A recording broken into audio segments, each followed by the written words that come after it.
Training Yard Online. Training Yard Online. All right, today's workout is a pushing extravaganza.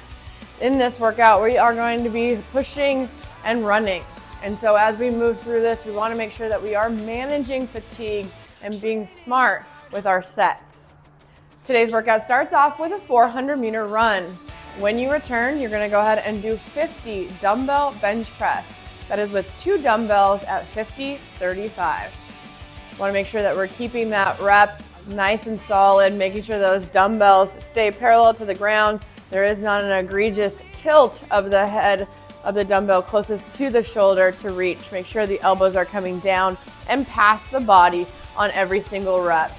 And remember, the rep is accredited to you once you hit that lockout. So it starts locked out, down and back up. That's 1 rep.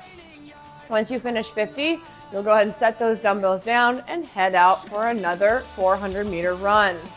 When we return from that run, this time we're doing 30 hand release push-ups.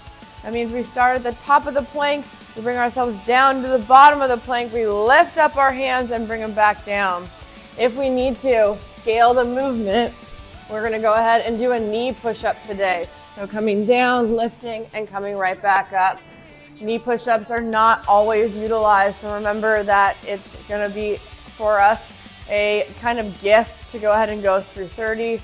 Challenge yourself to go ahead and try to get as many as you can from your toes before you go to the knees. And then with both push-ups, we want to make sure that the chest is the first thing that touches the ground, not our belly or our hips. When you finish your 30 hand release push-ups, you're back out the door for a run. When you return, we have 10 wall walks. We can go ahead and go into wall walks, a scaling number of reps, so 10 to 5. We can also scale the height of the wall walk, going as high as possible. If both of those are not options that we feel comfortable with, we can go ahead and start at the wall walk and go to a bench, piking our hips, walking our hands close, and then coming back down.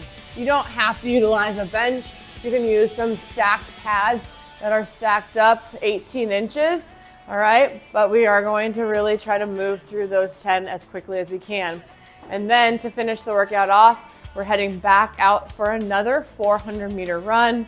When you get back to the gym, that's when the clock will stop and you'll call time.